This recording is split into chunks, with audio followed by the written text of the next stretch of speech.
Bonjour à vous tous. Nous allons ici faire une lecture pour prouver, par des textes anciens, par des auteurs, archéologues, anthropologues, historiens, mathématiciens, physiciens, l'authenticité des Hébreux. Alors, les Hébreux étaient des vrais Égyptiens. On a souvent confondu, en fait, les Hébreux qui étaient un district de Misraïm, qui en fait qu'on appelle Masraïm, qui était en fait un district des Égyptiens. On pourrait dire, puisque le mot, on va définir qu'est-ce que c'était l'Égypte antique. Donc, on confond souvent les Hébreux qui étaient dans ce district-là à Canaan, un peuple berger sémitique, et dans ce peuple sémitique, il y a plusieurs couches. Et dans les Hébreux, hébreux sort de la couche sémitique. Sémitique vient de Sem, un enfant de Noach. Noach avait 3 enfants. Donc là, nous allons vous présenter dans l'histoire l'ordre des nations.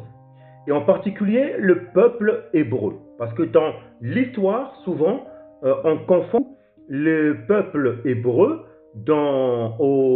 via le peuple qui a usurpé cette identité qu'on appelle les Israéliens. Donc, ce sont ces peuples-là, Ashkénazes, le Coderme, qui ont fondu de part et d'autre. Mais là, nous allons ici révéler par l'histoire, par l'archéologie, par l'anthropologie, que les Hébreux étaient des vrais Égyptiens. Maintenant, vous allez me dire, mais qu'est-ce qu'il veut nous dire par Égyptien? Voilà pourquoi il faut aussi comprendre l'Égypte. L'Égypte d'aujourd'hui, comme on le conçoit, n'est pas l'Égypte antique. Là, on parle véritablement du Nubie égypto. Donc, on parle vraiment de l'Égypte Nubie néolithique, en fait. Donc, voilà, on va prendre des livres des grands scientifiques qui vont nous, par l'archéologie, anthropologie, on va voir que l'Égypte actuelle n'est pas l'Égypte d'avant, parce que l'Égypte était très vaste. Et quand je dis que les Hébreux sont des vrais Égyptiens, c'est-à-dire que c'était des peuples qui avaient une ascendance hébreu sémitique, mais qui étaient aussi des vrais Égyptiens. Comme moi aujourd'hui, je suis un Congo et je suis on pourrait dire, nationalité française. Mais je suis un Congo. Oui, et nous, le peuple hébreu, donc Congo, donc de l'Empire Congo, on parle là en termes du Moyen-Âge, l'Empire Congo, qui sont en fait qui dérive du peuple Christ qui était à Canaan, tout ça, et qui est venu au Congo, ce qu'on appelle aussi les Hébreux, comme par exemple, je prends des termes, pas Paul, parce que Paul, ça a été romanisé. Donc je parle de Shaoul, je prends maintenant le terme linguistique, puisque ce peuple on a usurpé ce peuple, un peuple a fondu dans ce peuple, le peuple Yamna'a. Aujourd'hui on voit les Israéliens, donc les mots, le langage a été traduit d'une manière un peu romanisée, comme Paul, Pierre, Jacques. Or c'était des noms Congo, des noms israélites.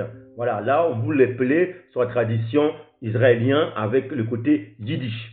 Voilà, donc là on va je vais vous présenter sur quoi je veux me poser dans les textes en tant que mon paradigme. Donc je m'inspire et je prends des grands chercheurs dont vous connaissez dans l'histoire Cheikh Anta Diop, que beaucoup d'entre vous connaissent, et Théophile Obenga, et des textes aussi, histoire des lettres antiques aussi, de l'ère début du 2e siècle, et aussi des textes aussi de l'ère 6e siècle avant notre ère. Donc voilà, donc on va montrer ici que les Hébreux étaient aussi des vrais Égyptiens. Maintenant on va définir c'est quoi l'Égyptien historiquement pour mieux comprendre ceci.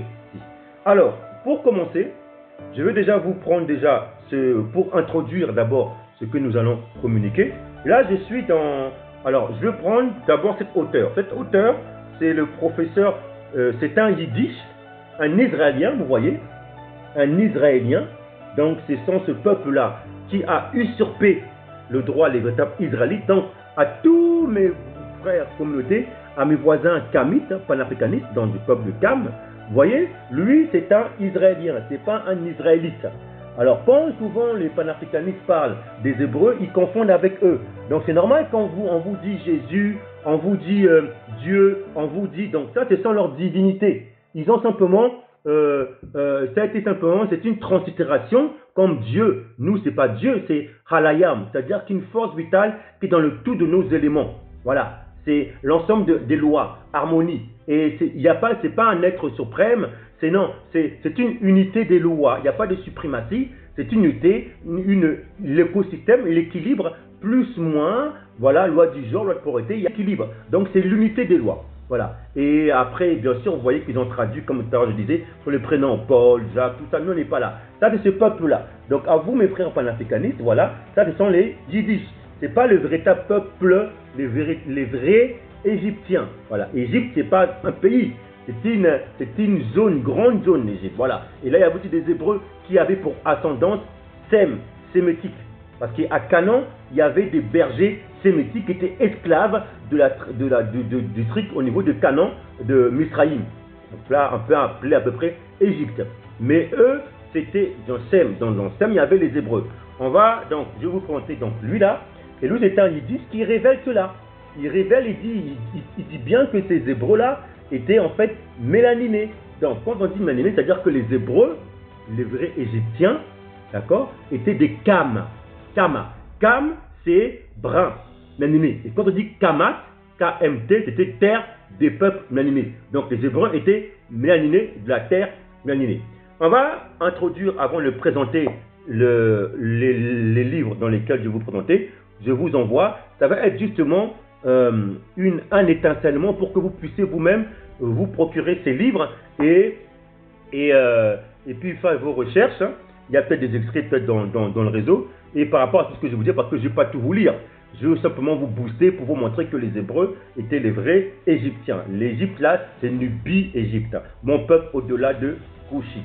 Alors, on va lire déjà la première, pour introduire. Alors, les études archéologiques, donc nous sommes dans la page 15 du professeur Joseph Davidovitz et membre de l'Association internationale des égyptologues, docteur en sciences, professeur émérite des universités, spécialiste mondial des géopolymères, voilà, Pierre et Synthèse. Il participe régulièrement aux grands congrès mondiaux d'égyptologie.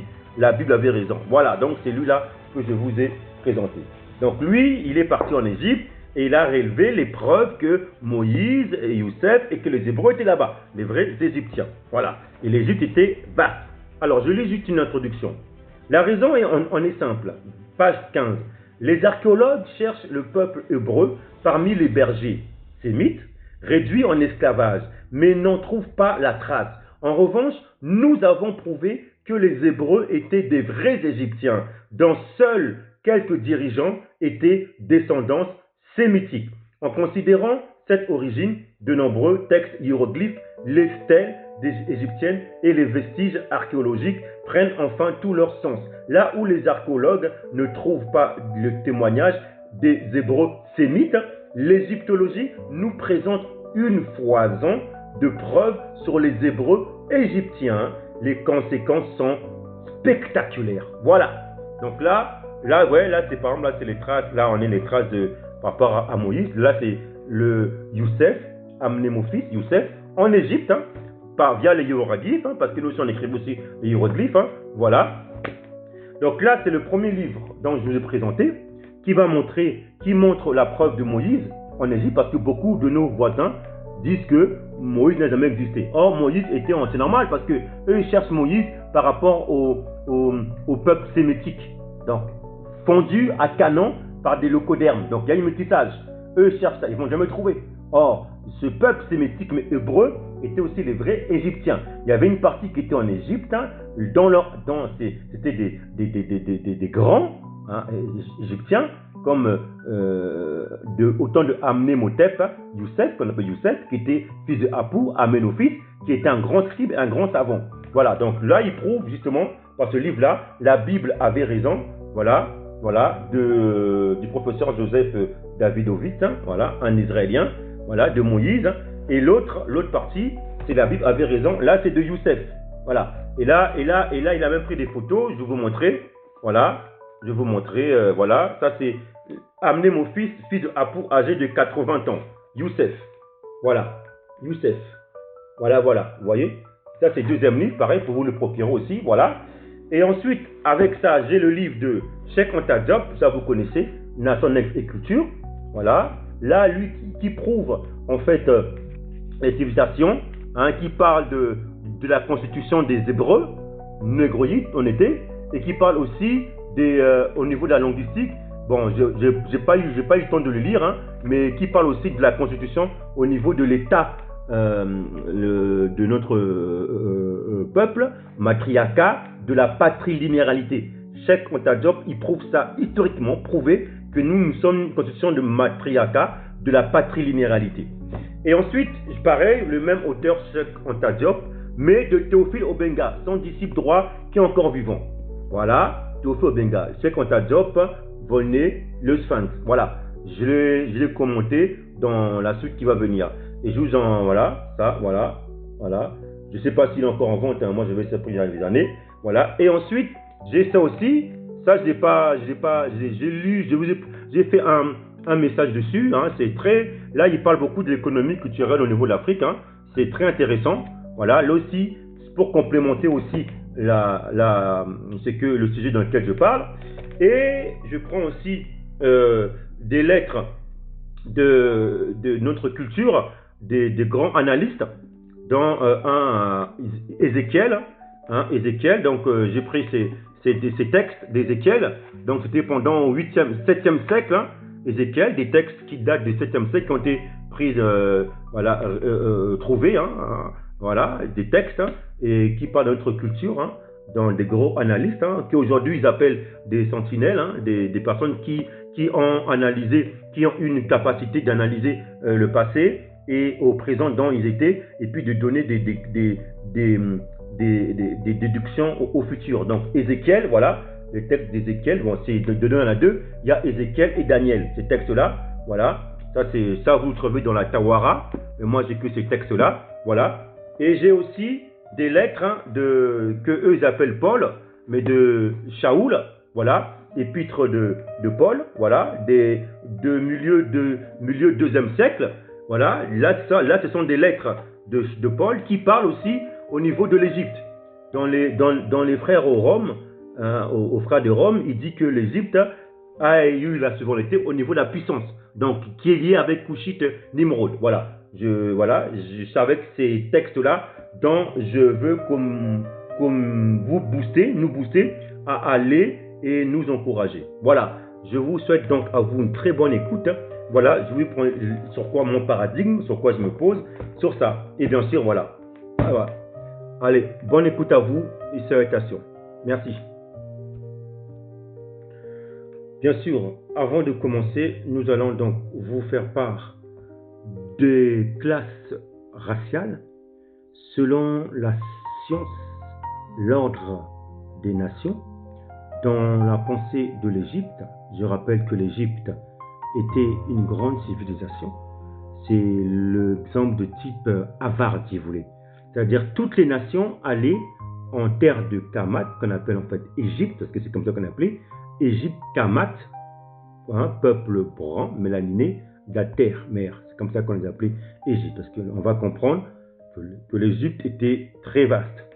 Donc là, on va voir la pensée de l'unité, l'Académie des sciences, des peuples. Et là, nous sommes au XIIe siècle, au tombeau de Ramsès III, je crois. Et là, nous allons voir les 4 types de races. Là, je suis dans le livre de Cheikh Anta Diop, Nation, Nègre et Culture, que vous voyez ici. Et dans la page première, dans celle-ci que j'avais depuis des longues années, on voit les 4 classes. Et on va les commenter selon la pensée égyptologue. Là, vous voyez, c'est la première lettre A. Ça, c'est le typique prototype d'Égypte. Là, quand on parle d'Égypte, on parle de celui qui est vraiment très bronzé, noir, hein, le type avec tout son aspect. Le vêtement représente en fait l'Égyptien, donc un grand mélaniné. Donc, l'autre qui est là maintenant, le B, le deuxième, lui envoie l'opposé. Celui-ci, on voit que en termes de vêtements, c'est pas pareil que le A, et en termes de couleur, aspect, c'est pas couleur. Là, on voit la leucodermie, et là, on voit le mélaniné. Donc lui, en fait, c'est celui qui représente en quelque sorte l'autre race qui est en fait au Caucase. Là. C'est ça que les Égyptiens ont écrit par des formes au niveau du tombeau de Ramsès II. Donc vous voyez que ça c'est connu. L'autre il suit, il est là. Et ces deux autres en fait, donc le C et le D, ce sont ces deux-là qui étaient aussi en terre de Kamat. Là, dans le continent de l'Égypte en fait. Donc là, lui, il représente en fait vous voyez que le vêtement de celui-ci, que j'appelle moi, qui est en terre chaude, donc le Nubie, Égypto, ils sont très proches les deux. Hein, et l'autre aussi, les vêtements sont assez proches, hein, mais il est mélaniné, pas comme celui-ci, le Coderme. Donc vous voyez, donc là, quand on regarde, en fait, ces deux-là, en fait, les Égyptiens les représentaient comme dans le continent de Kamat. Donc ces deux-là, en fait, ils sont dans le même continent de terre de Kamat ici, en Égypte. Donc c'est-à-dire que là, on a, lui, en fait, c'est le typique, en fait, Nubie. J'appelle ça, en fait, moi, c'est le Shem. Et lui, c'est le Yafet. Et là, lui maintenant, c'est la leucodermie, les Caucasiens, l'autre race. Ces trois-là, on a donc le Kam, le typique égyptien. En fait, le premier représente en fait Kamat, c'est-à-dire les peuples mélaninés. Il est bien foncé. Donc là, je mets le premier qui était plus proche du soleil, je mets Misraïm. Donc là, je mets en fait Kam, l'enfant Kam. Et là, je mets l'enfant Sham. Et là, je mets l'enfant Yafet, qui est un peu mélaniné, mais qui est moins brûlé. Voilà, vous comprenez? Et lui, c'est l'autre race, la leucodermie. Voilà. Les trois là, ils sont du même continent, Kamat, hein, Kam, Shem, Yafet, la leucodermie, les Yamna'a, néandertaliens.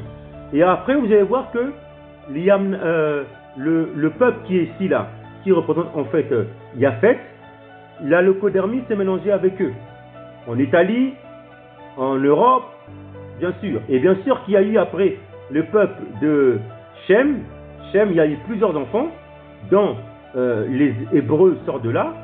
Donc ici, Shem aussi, c'est lié aussi avec le Misraïm ici. Là, on a le Couchite, le type Nimrod, et le type Terah. Les deux, il y a eu un mélange. Et les Hébreux sont venus de là en fait. Et ça se fait justement une civilisation Nubie-Égypte. C'est le typique royaume Congo. Vous voyez? Et donc, Yafétique, lui, il s'est mélangé aussi avec la leucodermie, comme Shem. Shem aussi a eu du métis de leucodermie. Vous voyez? Et bien sûr, Kam aussi. Parce que les leucodermes, ils sont mélangés dans les trois types d'enfants. Vous voyez? Tous ces trois enfants-là sont les Kamats. Voilà, tout simplement. Et ça, je vous représente au tombeau de Ramsès III au XIIe siècle. Vous voyez que nos ancêtres connaissaient déjà toutes ces choses. Et il y avait des lois par rapport à ces peuples-là. Ces peuples-là, leucodermes. Parce que eux, on les voyait comme des bestialités. Hein. Eux, c'est comme des animaux, on les voyait. Hein. Vous voyez? Donc, c'est simplement. Et après, ils sont mélangés avec les Shem et en premier, les Shem et les Yafétiques, surtout les Yafétiques. Et nous aussi, c'était à Canaan. À Canaan, après, il y a eu les Phéniciens, voilà, tous ces peuples-là mélangés, métissés en fait. Donc nous étions aussi les Shem, et c'est là que sont sortis aussi les Hébreux. En sachant que les Hébreux sont en lien avec Kam. Parce que vous devez comprendre que Héber, lui, sa femme était du même père que sa femme le Sarai, la Sarai, était le même père que Héber, Abraham. Donc consanguinité entre Shem. Et après, donc il y a eu un lien. Parce que Sarai a un lien avec les Kam, ici. Il y a eu un lien. Voilà. J'avais déjà libéré un sujet il y a longtemps dessus. Voilà. Mais ce sont les Hébreux. Parce que nous, notre nation, dans les trois, on n'est né pas dans la généalogie. Genèse, je crois, 10, Baracha 10.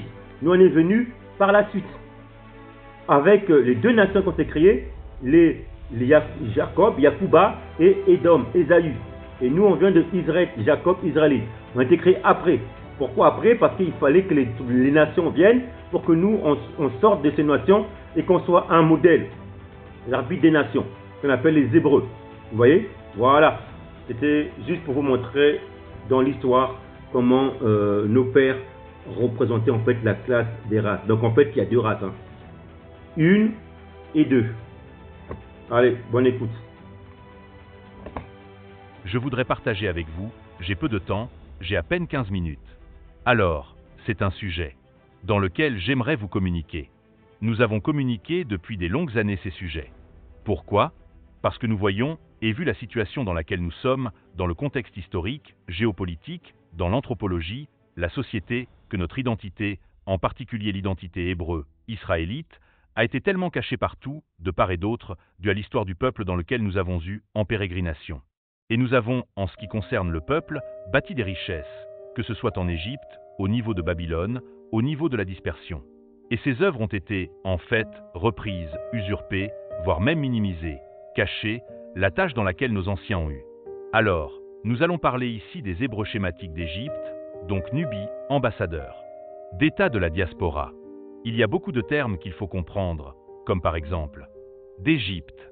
L'Égypte que l'on voit aujourd'hui, ce n'est pas l'Égypte antique, parce que l'Égypte antique était toute la partie équatoriale subsaharienne qui partait même dans les limitations au niveau de l'ouest, voire le côte, le Cameroun, jusqu'au niveau du sud.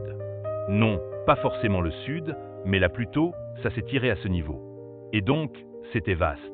Et lorsqu'on parle de l'Égypte, on parle de Masraïm, c'est de là où le peuple hébreu schématique d'Égypte est sorti. Alors, on va lire ce texte d'abord pour commencer. Ici, on va montrer qu'en fait, les Hébreux schématiques, les Hébreux étaient des véritables Égyptiens, comme on parle. C'était des Egyptians. Vous voyez, je n'ai pas dit Misraïm. Il y a Misraïm et Couchi. Ça, c'était les enfants de Cam. Cham, l'enfant de Noah, Cam. Couchet. Et, comme on peut dire à Nubie, Couchi et Misraïm. Là, je n'ai pas Égypte. Nubie Egypti. C'est-à-dire que c'était lent. Ça s'étendait, c'était très large. Excusez-moi, je n'ai pas le temps, je resume. Je n'ai pas la carte, mais je dois vous prendre une carte. Là, on va montrer que l'Égypte, là. Pourquoi? Parce que dans nos communautés, même notre communauté, même l'extérieur, et d'ailleurs, ceux de notre communauté et nos voisins, Cam. Cam, en fait, c'est le peuple mloniné. Donc, les Kamites, les peuples des enfants noachiques Noach, sont Cam, sont des peuples mloninés.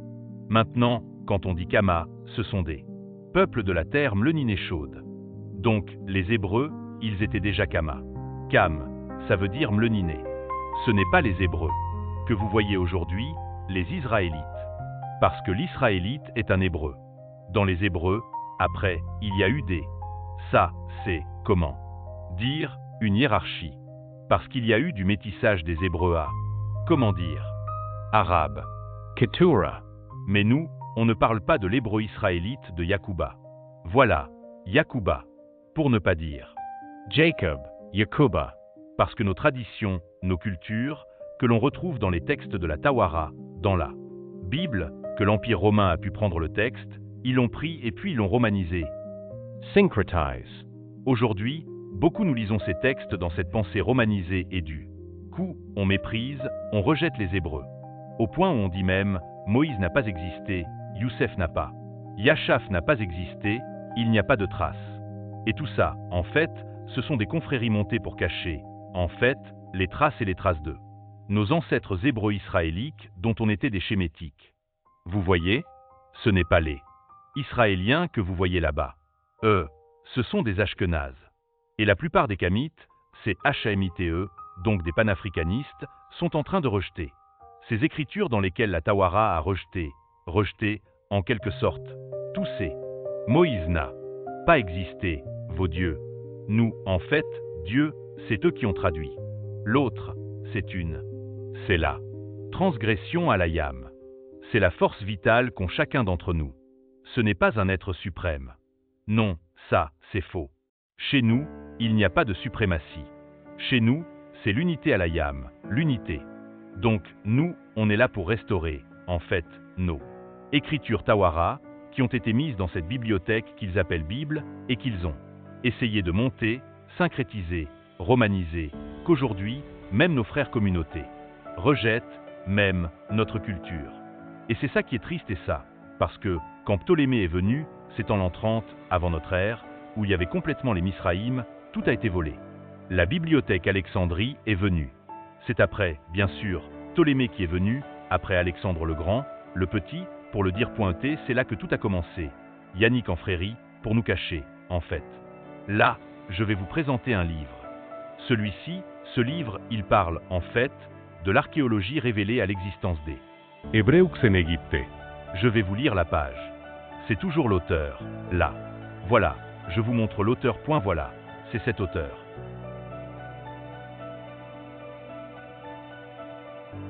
Là que je vous montre. Et c'est ce livre-là. Je vous avais présenté le livre.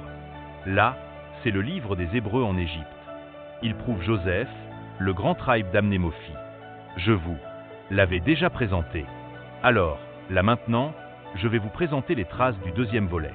Toujours pareil, l'autre. La Bible avait raison. Les traces de Moïse. Alors, je vais vous lire, pour commencer, la page. La page 15 de ce livre-là. De ce livre-là, la page 15. Je vais vous lire. La Bible avait raison. Les traces de Moïse au niveau de l'Exode. Et là, ce sont nos ancêtres, les Hébreux égyptiens. Quand je parle d'Égypte, ce n'est pas Misraïm. Parce que Misraïm, c'est dans l'Égypte antique. Là, ce n'est plus là. On va comprendre. C'était une civilisation nubie-égyptienne. Donc là, c'était vaste. C'était le peuple au-delà de Couchi. On va lire maintenant la chapitre 1. Identité et histoire du patriarche Joseph. D'après la Bible, avait raison. L'archéologie révèle l'existence des Hébreux en Égypte. L'archéologie révèle l'existence des Hébreux en Égypte. L'archéologie révèle l'existence des Hébreux en Égypte. Yeliso. Je lis avec vous. Excusez-moi, vous ne pouvez pas le voir. Vous allez le comprendre. La page 15. Les études archéologiques conduites en Israël ces 20 dernières années avaient jeté un trouble. Les vestiges ne correspondaient pas au texte de la Bible. Surtout pour la période historique du séjour en Égypte et de l'exil. Cela donna lieu à des affrontements épiques entre les minimalistes, ceux qui déclarent que tout ce qui est écrit dans la Bible n'est que pure invention, et les maximalistes qui eux s'accrochent au texte et ne jurent que par lui. Vous avez compris. La raison en est simple. Les archéologues cherchent le peuple hébreu parmi les bergers. Semites. Écoutez bien. Vous voyez pourquoi beaucoup de panafricanistes, comme souvent nos anciens comme les grands que je respecte historiens, archéologue Kovi Gomez Tofilo Benga, un doyen, un respect. Un disciple de Cheikh Anta Diop qui, quand on parle des Hébreux, il compte l'approche qu'il. Oh, ce n'est pas faux. Mais sauf qu'ils partent dans l'étiquette plagiat, dans l'étiquette en fait. D'apparence, on parle des Hébreux qui ont fondu sur nous les véritables Hébreux, c'est peut-être vrai que beaucoup de nos communautés, quand ils parlent de l'histoire des Hébreux, ils prennent ce peuple-là qu'ils ont fondu chez nous, et donc ils racontent toutes leurs bêtises. Et du coup, ils disent c'est normal qu'ils peuvent dire que Moïse n'a pas habité, oui. Moïse dort. Moazedot. Mais nous on a notre Macha, il a véritablement habité en Égypte, il était vraiment un véritable Égyptien dans la surface d'Égypte, ce n'est pas l'Israël. C'est l'Égypte Youssef, pareil. Yachaf a aussi existé. Nous on va prendre l'histoire, on va restaurer nos écritures, qui étaient Moïse. Macha, qui était Yachaf. Donc là on va lire, la raison en est simple. Les archéologues cherchent le peuple hébreu parmi les bergers sémites, ils cherchent le peuple hébreu parmi les bergers sémites qui étaient à.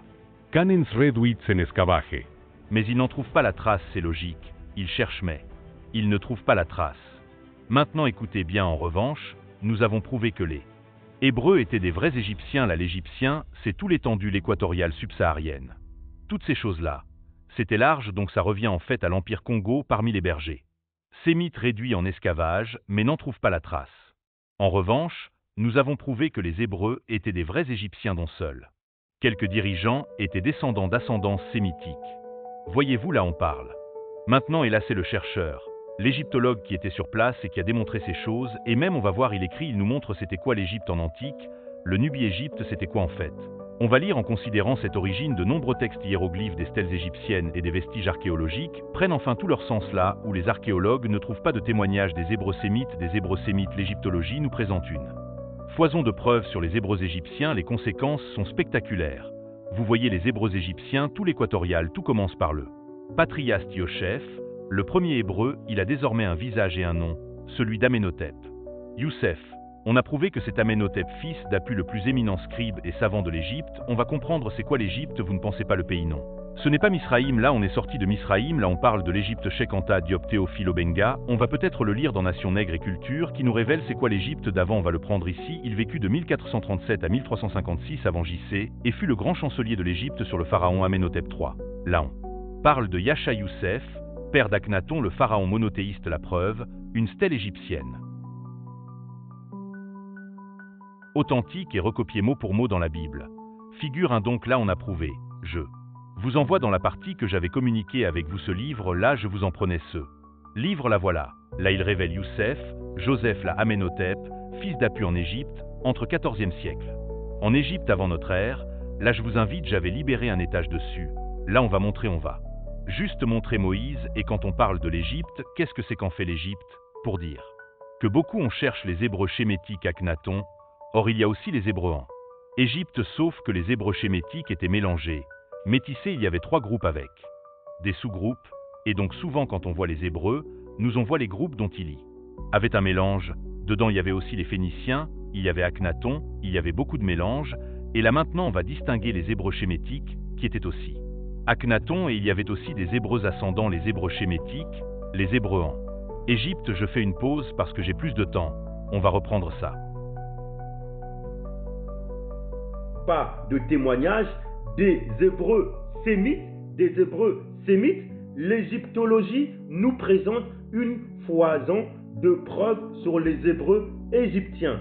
Les conséquences sont spectaculaires. Vous voyez, les Hébreux égyptiens, tout l'équatorial là, tout commence par le patriarche Yoshef, le premier Hébreu. Il a désormais un visage et un nom, celui d'Amenhotep. Donc, Youssef, on a prouvé que c'est Amenhotep, au temps de Amenhotep, fils de Apu, le plus éminent scribe et savant de l'Égypte.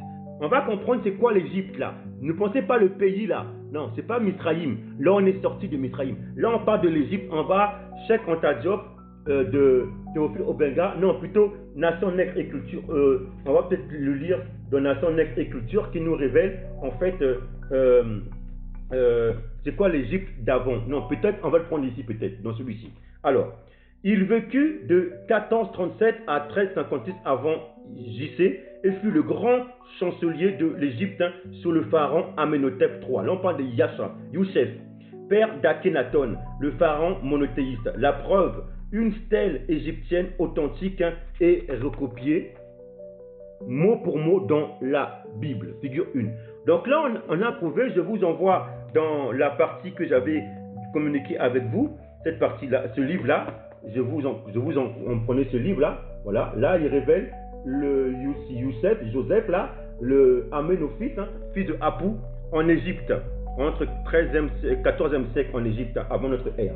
Là, je vous invite, j'avais libéré un message dessus. Là, on va juste montrer Moïse et quand on parle de l'Égypte, qu'est-ce que c'est qu'en fait l'Égypte? Pour dire que beaucoup on cherche les Hébreux sémitiques à Canaan, or il y a aussi les Hébreux en Égypte. Et maintenant, sauf quand les Hébreux sémitiques étaient mélangés, métissés, il y avait trois groupes avec des sous-groupes.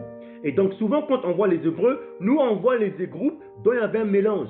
Dedans il y avait aussi les Phéniciens, à Canaan il y avait beaucoup de mélanges. Et là maintenant on va distinguer les Hébreux sémitiques qui étaient aussi à Canaan. Il y a aussi des Hébreux, aussi les ascendants, les Hébreux sémitiques, des Hébreux en Égypte. Je fais une pause parce que j'ai plus de temps. On va reprendre ça. Bon, nous revenons parce que j'avais plus de minutes là. Donc là, j'ai 20 minutes avec moi. Alors, nous allons. Alors, donc, nous relisons donc le texte, dans page 15. Alors, donc, on disait donc voilà, cela démontre que les égyptologues avaient des éléments mais n'ont pas entrepris ou refusé de faire leur travail de comparaison. L'existence des Hébreux en Égypte est prouvée sur fond de conflits religieux, de lutte de pouvoir et d'une révolution avortée. Les Hébreux en égyptien Ubrus sont les descendants des artisans constructeurs de la capitale éphémère du pharaon monothéiste Akhenaton, El Amarna. Les égyptologues savent que des hauts personnages de cette période, de nombreux vizirs, ainsi que des pharaons et reines, ont une filiation et un rapport avec Aménophis, fils de Apu, qui est Joseph. Mais il leur manquait des éléments, tout comme Joseph, Aménophis, fils de Apu. Ils sont originaires du pays du Mitanni, Syrie, Mésopotamie, mais les autorités égyptiennes refusent farouchement toute analyse ADN de leur momie, une vraie conspiration. Voilà mes amis, là je vous ai fait une vidéo. Donc là voilà la conspiration. C'est que quand le schisme s'est passé au niveau de Alexandre le Grand, il y a eu Ptolémée et puis l'autre partie. Et donc entre les Misraïm, donc nos voisins de Kama, donc les Kamites, hein, qu'on voit aujourd'hui les Sénégalais, l'Empire du Mali, ces choses-là, voilà, sont serrés la main. C'est-à-dire que nous, on était toujours tachés en fait. Donc là, on rappelle en quelque sorte au niveau de Joseph. Quand on lit les Écritures, par exemple, on est dans l'historien, l'analyste en fait, Isaïe, notre ancêtre, qui part dans Isaïe chapitre 19, on nous dit que mon peuple, et je lis, et quand on lit Isaïe chapitre 19, verset 15, et l'Égypte sera hors d'état de faire ce que font la tête et la queue, la branche de palmier et le roseau. En ce jour-là, l'Égypte sera comme des femmes. Elle tremblera, elle sera effrayée en voyant s'agiter la main du Seigneur des armées quand il agitera contre elle. La terre de Juda sera l'épouvante de l'Égypte. Chaque fois qu'on évoquera devant elle, elle sera effrayée à cause du projet que le Seigneur des armées forma contre elle. En ce jour-là, il y aura 5 villes en Égypte. Vous voyez, 5 villes à Misraïm. 5 villes en Égypte. Écoutez bien, qui parlera la langue de Canaan et qui prêteront serment par le Seigneur. C'est quoi la langue de Canaan? Eh bien, c'est le paléo-hébreu, c'est l'hébreu. C'est le paléo-hébreu qu'on lit aujourd'hui, que les Israéliens ont pris. Et ce paléo-hébreu qui a amené le alpha-bêta par la suite. Parce qu'au départ, on avait une langue universelle en carré, le hiéroglyphe. Parce que nous, notre langue, nos écritures, par convention, elles dérivent, elles sortent des hiéroglyphes. Hiéroglyphe, c'est une écriture carrée, universelle, dont de là est sorti les hiéroglyphes Misraïm, d'Égypte, et les hiéroglyphes dont après nous on est parti, et cette langue hiéroglyphe qu'on avait est partie après par l'hébreu, qui est en fait, dans le terme dont on prend là, dans les récents là, le royaume Congo, le Kikongo en fait. Vous voyez? Voilà, pour mieux comprendre. Et là, lorsqu'on parle, et l'Égypte sera hors d'état de faire, là l'Égypte c'est Mashrayam. C'est marqué ici, c'est le Mam, Sa, Resh, Ya, Hem, Mashrayam. Donc Misraïm si vous voulez. Vous voyez? Voilà, là c'est Misraïm. C'est Misraïm, voilà, pour comprendre. Donc le Misraïm, c'est un des enfants de Cam. Donc quand on dit l'Égypte là maintenant, c'est un peu plus vaste, plus long. Voilà. Donc là maintenant après on dit, dans verset 25, que le Seigneur des armées bénira en disant, béni soit Israël, béni soit mon peuple en Égypte, ça veut dire le peuple qui Yacouba, d'accord? Mon peuple en Issari, mon peuple, la Syrie, l'œuvre de mes mains, et Yachara, mon patrimoine, mon héritage. Vous voyez? Donc là, nous voyons qu'on était dispersés. Parce qu'en fait, nous, on cherchait notre promesse dispersée. On était partout. On était vraiment partout en Égypte, en Assyrie. Et ça commençait où? En Assyrie. C'est Couchite avec Nimrod. Dans au Bengale de Sekantadop, on parle dans l'histoire. Donc, maintenant, on va lire au niveau de Moïse. On poursuit. Moïse. Donc là, je suis à la page 37. 37, vous voyez ici, 37, du livre. La Bible avait raison sur les traces de Moïse. Voilà, de Moïse, je répète encore, de cet auteur-là. Voilà. Voilà. Vous voyez? Voilà. On va lire. Alors, nous sommes dans la page 39. Nous lisons. Bon. Allez. Moïse est le fils de Lévi. Qui sont les Lévites? Nous lisons. Pour cela, il est indispensable de revenir vers les fondamentaux de notre recherche. Je lis. Factuel. On se rappelle que dans le tome, je suis en train de, voilà. On se rappelle que dans le tome 1, nous avions identifié quelques-uns des frères de Joseph, Aménophis, fils de Apu, c'est-à-dire les frères du patriarche Joseph. En d'autres termes, les fils de Jacob. Et est-il possible de retrouver le personnage historique égyptien correspondant à la figure biblique de Lévi, un frère de Joseph? Dans l'affirmatif, nous pourrions alors remonter jusqu'à Moïse. Il n'y a aucun détail sur la parenté là de Moïse. Quand on dit Moïse, c'est en yiddish, non, c'est Macha.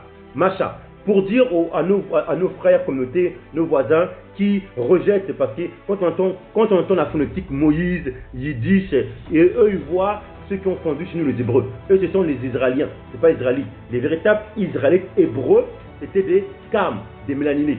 Voilà.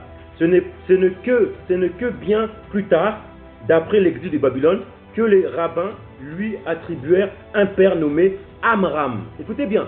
Et là, l'archéologie va le prouver. La présence de Moïse, voilà, est une mère Jochebed, Exode 6:20.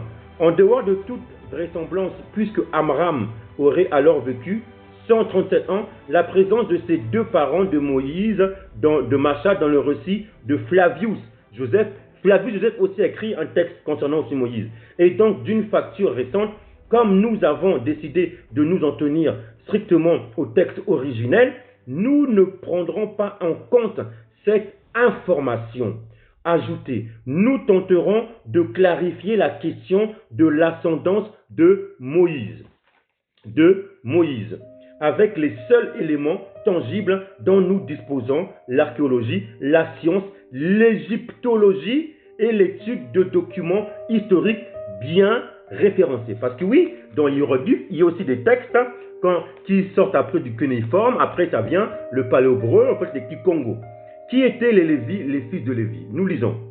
C'était le groupe, la tribu, qui depuis le commencement fournissait de père en fils les fonctionnaires du temple de Jérusalem, les prêtres.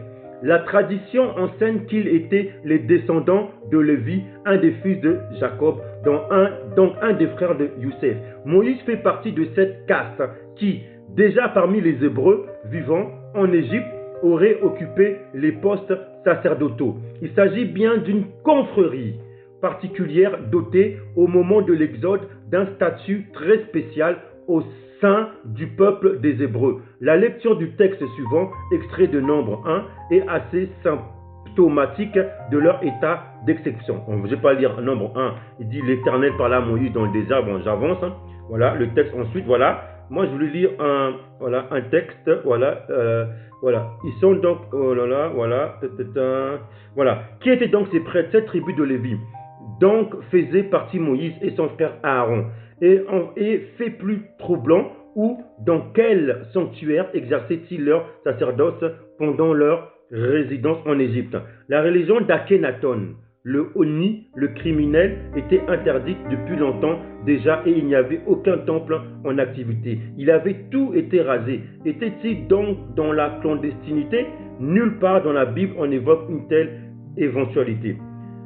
Sigmund Freud avait été frappé par cette situation au point qu'il essaya d'apporter une réponse originelle dans son célèbre essai sur Moïse.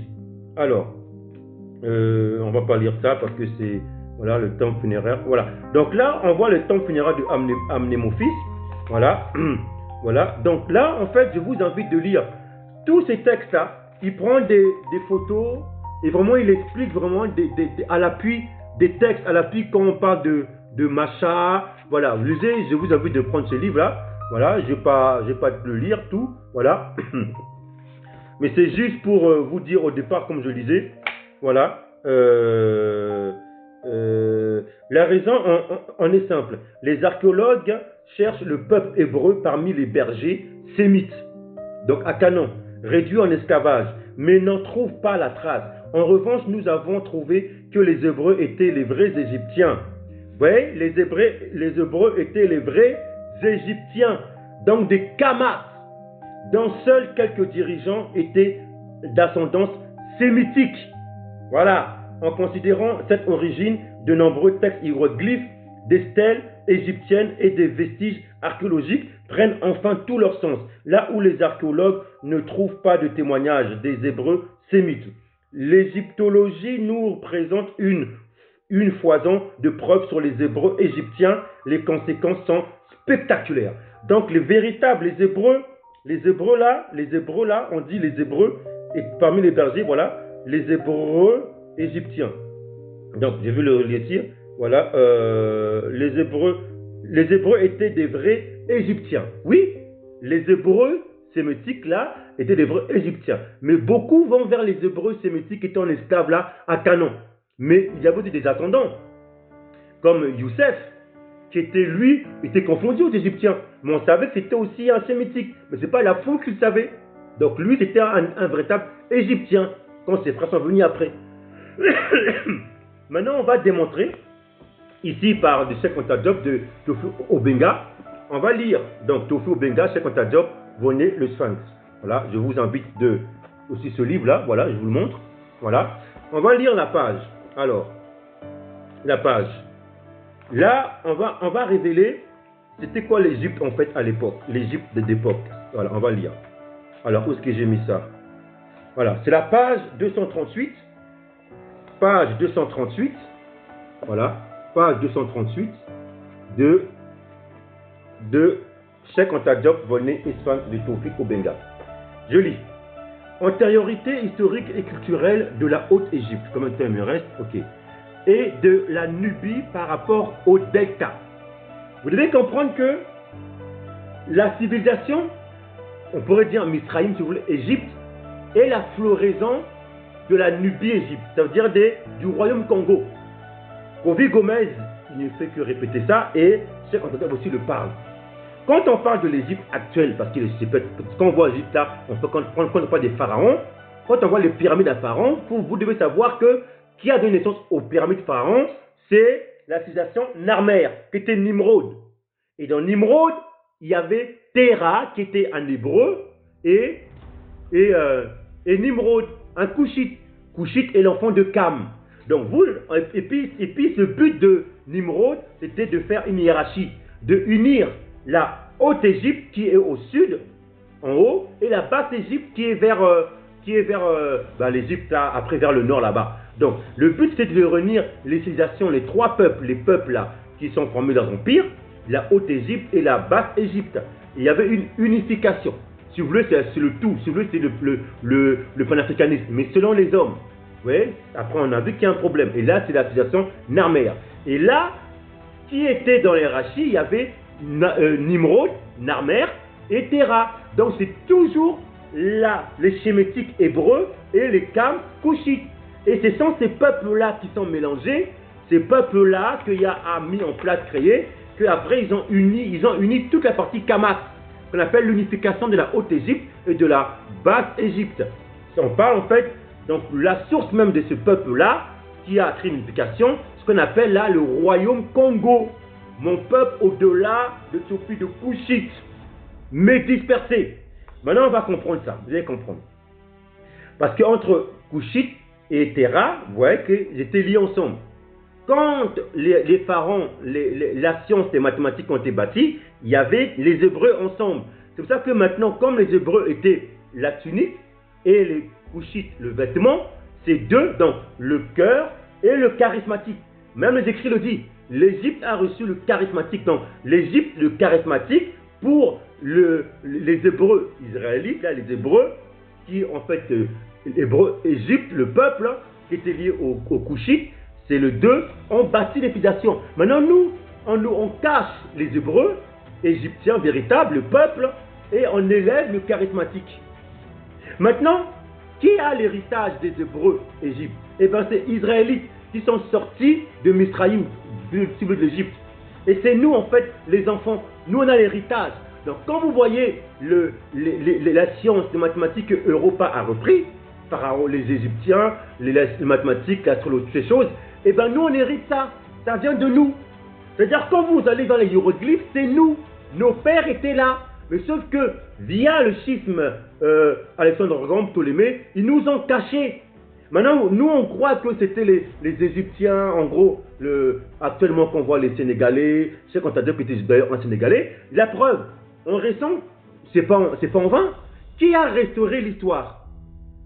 Cheikh Anta Diop, dans le temps dans lequel nous on est, l'histoire au niveau de l'anthropologie, et son bras droit, Théophile Obenga. Pas étonnant. Cheikh Anta Diop, Kamit, Sénégalais, Wolof, Théophile Obenga, un Bantou. Toujours les deux. Mais là, nous, on voit plus qui est levé, Cheikh Anta Diop. Mais on ne voit pas le cœur droit de Théophile Obenga, qui est un Bantou, un Rome Congo. C'est pareil, il y avait dans la première civilisation, les premières écritures en armère, il y avait Nimrod, un Kamit, Kushite et Terra, un Bantou, Rome Congo. Voilà. Et le Kushite là, les Kamites, c'est le royaume du Mali, royaume du Ghana, et nous on est le royaume Congo. Et quand on regarde les empires à terre de Kamak, le royaume Congo, c'est l'unité en fait. Ce sont ce peuple-là qu'on a caché. Et c'est 12 tribus. Par contre, on a plutôt élevé Kushite, Nimrod, vous voyez les Kamites, mais on oublie que Nimrod ne pouvait pas faire les pyramides, les pyramides sans Terra. L'Égypte sans Youssef, un véritable égyptien peuple, et sans Macha. Maintenant on lit ce que dit Cheikh Anta Diop. 3 minutes. Antériorité historique et culturelle de la Haute-Égypte et de la Nubie par rapport au Delta. Contre toute l'égyptologie de l'époque, Cheikh Anta Diop soutenait des nations, nexes et cultures que la civilisation égyptienne ne pouvait pas avoir commencé dans le Delta. Elle n'était pas non plus venue de la Mésopotamie ou de tout autre foyer culturel asiatique. Pour Cheikh Anta Diop, la civilisation égyptienne ne pouvait prendre naissance qu'en Afrique noire même, en Haute-Égypte, si étroitement liée à la Nubie néolithique. Néolithique, et au Sahara au point de constituer ce que le doyen Lionel Balou et ses collaborateurs de l'Institut de paléontologie humaine de Paris ont appelé le croissant fertile africain, c'est-à-dire le vaste complexe culturel Nil-Sahara, fondement des civilisations pré-dynasties et dynasties indigènes autochtones. Aujourd'hui, la science physico-chimique donne entièrement raison à Cheikh Anta Diop.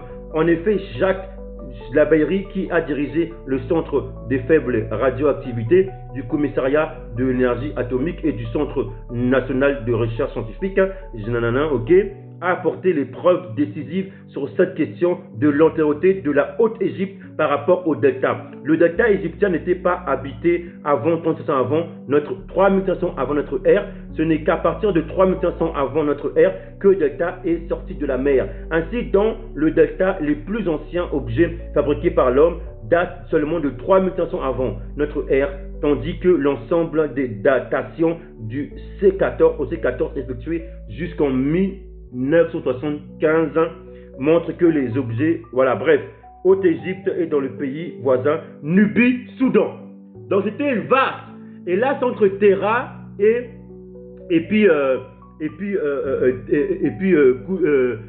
Nimrod. Voilà, je m'arrête là, j'ai pas le temps. Voilà, je vous invite de prendre ce livre-là, et celui-ci, et celui-ci, Nation, Nexes et Culture, que j'ai pas lu, c'est dommage parce que je voulais lire aussi. Parce que là, on parle du matriarcat, de la constitution des Hébreux. Là, Cheikh Anta Diop le révèle dans la page, vous allez voir. Et puis, il parle aussi de la civilisation nubie égyptienne, ici aussi. Tout est là. Donc, les Hébreux sémitiques, les Hébreux aussi égyptiens sont aussi les véritables Égyptiens, donc Nubie, Kushite. Donc, en fait, ce qu'on appelle actuellement le royaume Congo. C'était des Hébreux israélites. Et ce sont eux qui ont bâti la civilisation, les sciences, les mathématiques avec les Kushites. On s'est rassemblés ensemble, on a uni la haute et la basse Égypte. Comme vous lisez dans les lettres Amos, mon peuple au-delà de Kushite, mes dispersés, mes adorateurs. Le peuple donc du fleuve, donc ce sont en fait le royaume Congo. Kofi Gomez a dit que on ne peut pas parler de l'Égypte actuellement sans parler du royaume Congo. Et le royaume Congo, ce sont les Hébreux de peuple Kama, israélite, de sémitique. Oui, les panafricanistes, les Kam, nous les Shem, les Hébreux sont les sémitiques, c'était les véritables Égyptiens, donc du Nubie, du royaume Congo. Voilà, Il y a beaucoup de preuves qui le prouvent. Lisez aussi ça aussi, vous allez voir et vous allez voir. Allez. Vous êtes les enfants de Yah, votre Tout-Puissant, votre force vitale. Vous ne vous ferez point d'incision et vous ne vous ferez point de place chauve entre les yeux pour un mort, car tu es un peuple sacré pour Yah, ton Tout-Puissant. Et Yah, ton Tout-Puissant, t'a choisi pour que tu fusses un peuple qui lui appartint, entre tous les peuples qui sont sur la face de la terre. Deutéronome chapitre 14. Rappelle à ton souvenir les anciens jours. Passe en revue les années, génération par génération. Interroge ton père et il te l'apprendra. Tes vieillards et ils te le diront. Quand le Très-Haut donna un héritage aux nations, quand il sépara les enfants des hommes, il fixa les limites des peuples, d'après le nombre des enfants de Yasharal. Car la portion de Yah, c'est son peuple. Yacouba est la part de son héritage. Il a trouvé dans une contrée déserte, dans une solitude aux effroyables hurlements. Il a entouré, il en a pris soin. Il a gardé comme la prunelle de son œil, pareil à l'aigle qui veille sa couvée. Voltige sur ses petits, déploie ses ailes, les prend, les porte sur ses plumes. Yah seul a conduit son peuple, et il n'y avait avec lui aucun Dieu étranger. Il a fait monter sur les hauteurs du pays, et Yasharal a mangé des fruits des champs. Il lui a fait sucer le miel du rocher, l'huile qui sort du rocher le plus dur, la crème des vaches et le lait des brebis, avec la graisse des agneaux, des béliers, de basons et des boucs, avec la fleur du froment. Et tu as bu le sang du raisin de vin. Yasharal est devenu gras, et il a regimbé. Tu es devenu gras, épais et réplé. Et il a abandonné le Tout-Puissant, son Créateur. Il a méprisé le rocher de son salut. Ils ont excité sa jalousie par les dieux étrangers. Ils ont irrité par des abominations. Ils ont sacrifié à des idoles qui ne sont pas tout-puissants, à des dieux qui ne connaissent point, nouveaux venus depuis peu, et que vos pères n'avaient pas craint. Tu as abandonné le rocher qui t'a fait naître, et tu as oublié le Tout-Puissant qui t'a engendré. Yah t'a vu, et il a été irrité, indigné contre ses fils et ses filles. Il a dit, je leur cacherai ma face, je verrai quelle sera leur fin, car c'est une race perverse.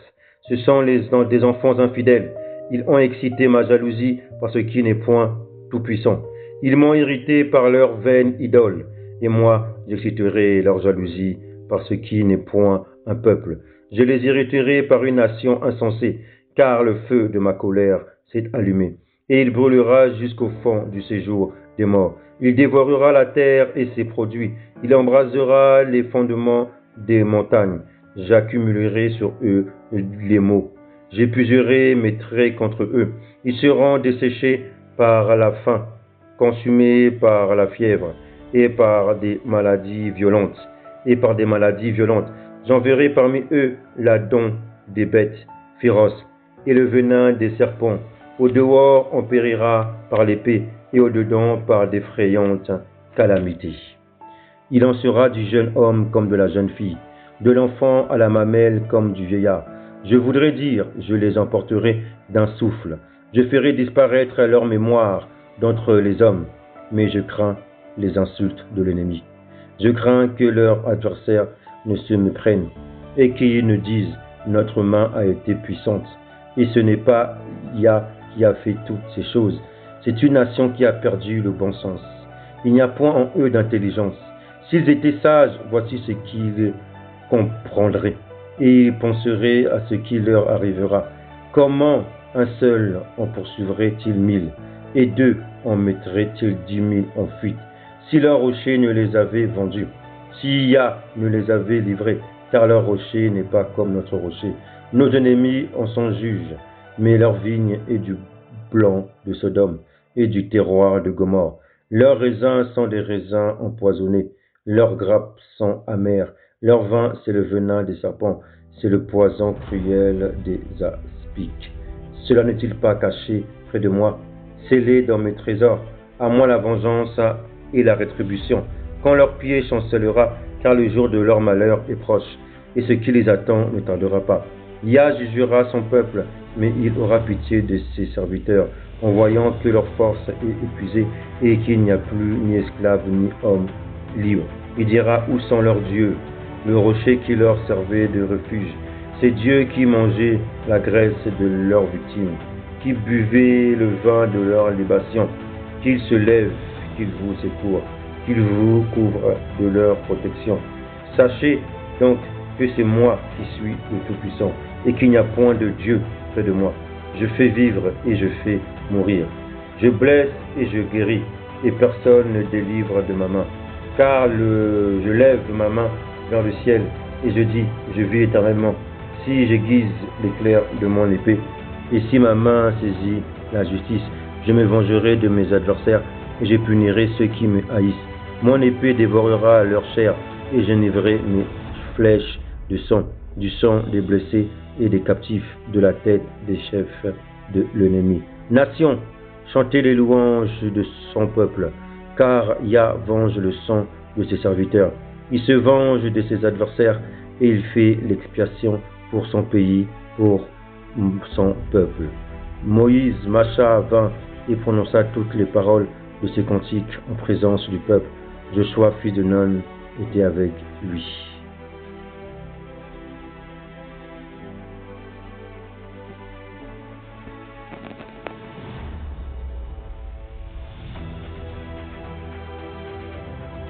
Lettre de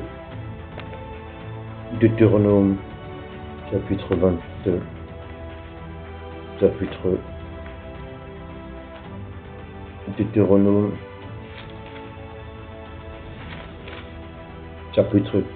Deutéronome, chapitre 32.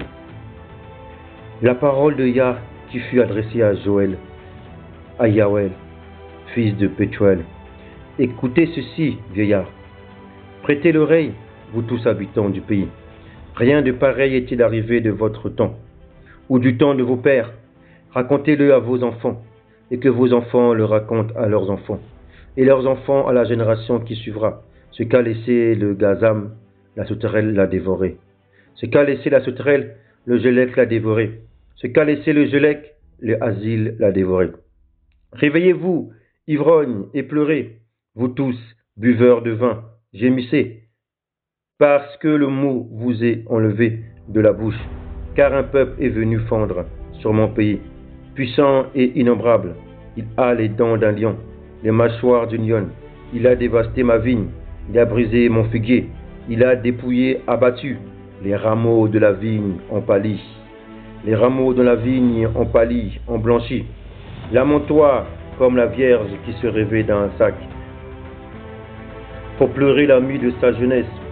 Offrandes et libations disparaissent de la maison de Yah. Les sacrificateurs, serviteurs de Yah, sont dans le deuil. Les champs sont ravagés, la terre est attristée, car les blés sont détruits. Le mou est tari, l'huile est desséchée. Les laboureurs sont consternés. Les vignerons gémissent à cause du froment et de l'orge, parce que la moisson des champs est perdue. La vigne est confuse, le figuier languissante, le grenadier, le palmier, le pommier, tous les arbres des champs sont flétris.